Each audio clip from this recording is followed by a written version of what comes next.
All right, everybody, welcome back into another preview here of a college football game on the Stadium Seat Sports podcast. As always, I'm Coop here with my partner and co-host Kriv, and in this game, or in this preview, excuse me, we're going to be talking about number 24 Michigan taking on number 22 Illinois there in Champaign. So, Kriv, I'm going to throw this one over to you first, get your thoughts, and then I'll give you my thoughts on the game and kind of what we think the outcome is going to be.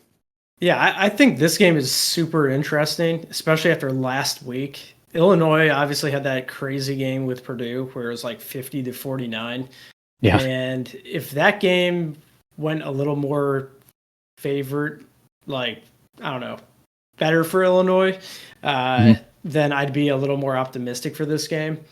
Altmaier, I love the guy. I think he's a gamer. He just he has a presence to him out there on the field. He's definitely an extension of Bielema. He extends plays. He finds guys down the field. Obviously, Illinois is able to put up points. And that's going to be very important in this game because the more pressure you put on Jack Tuttle to try to generate offense for Michigan, the better things will happen for Illinois. So, but yeah, for Illinois' perspective, they need Altmaier to just continue to do what he's doing, but not make any costly mistakes. He's not very turnover prone, and that should help them a lot in this game. But obviously on the other end, you have Michigan who, let's be honest, that offense is not pretty. They've switched 3 different quarterbacks this year. Now they have a guy who is just as old as Justin Fields playing quarterback for them in college. And he's not by any means an elite quarterback. Yep. I did think Tuttle had some moments against Washington a few weeks ago where he did seem to make some good throws and some good decisions. But once again, between him, Orji, and the other walk-on quarterback they have, I can't recall his name off the top of my head.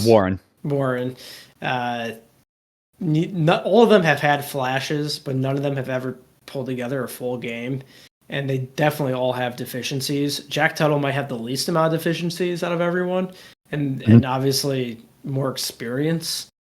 So that might be what they need. And then, of course, Mullins. I mean, the guy is the heart and soul of this team. It's not Donovan Edwards that's winning these games. It's Mullins. The guy's a revelation for them. He is the offense. Obviously, Edwards has a few carries here and there that he can burst a big play. And I think that this is actually going to be the game where Edwards can have those big plays because, as I mentioned before, Purdue put up 49. Michigan, despite their deficiencies, I'd say is still a more talented offense or talented players, at least on offense, than Purdue. But with that being said, I mean, everything in me wants to go with Illinois. You know, they're the home team. They got the quarterback. They've shown that they have the ability to put up points. I just think Michigan's defense is going to be too much. And honestly, Illinois probably doesn't have the defense to withstand a smash mouth run football game, even though they know it's coming. There's not going to be a whole lot for them to do to stop it. So with that being said, I do think it's going to be a close game. I think Altmaier's going to keep him in it. Make things interesting, but ultimately I think Michigan's going to take this win. Yeah, and I mean, look, you hit on a lot of great points, and like, do we know, for sure, is it going to be Warren? Is it going to be Tuttle? Is it Orji? Is it Tuttle confirmed that's going to be the starter in this game? Like, they've had such a carousel. I don't even know. The way things ended in Washington and what I've heard since then, it sounds like it's going to be Tuttle. But to be fair, Tuttle didn't even start the Washington game, right? And then ended up taking most snaps after one drive. So yeah, like Orji started that game, and then Tuttle came in and kind of played. It could honestly be a strategic play by Michigan when they clearly don't have the quarterback. So you might as well just keep people guessing week to week because between Tuttle and Orji or Warren and Orji, there's very different approaches to that offense. And that might be part of what they're doing because they have to find ways to generate offense, and that might be it. I don't know. Yeah.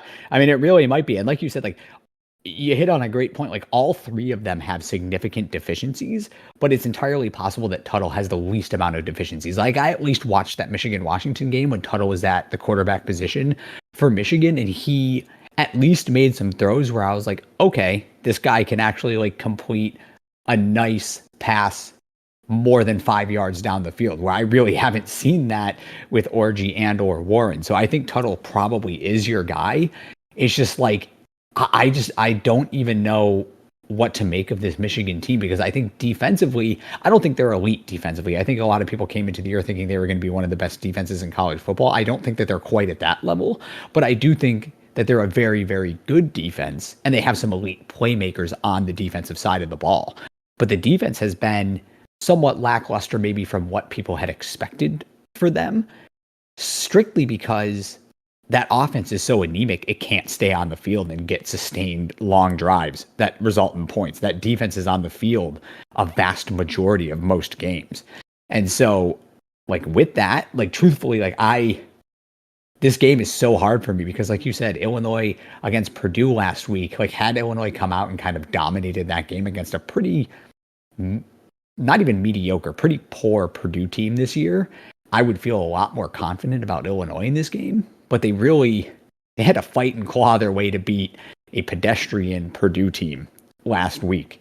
And so it's like all of me wants to take Michigan, but I'm going to go against what like my heart is telling me in this game to take Michigan, and just I'm going to roll with the Fighting Illini. I think Brett Bielema's team is always tough. They're gritty. I think Champaign is a difficult place to play.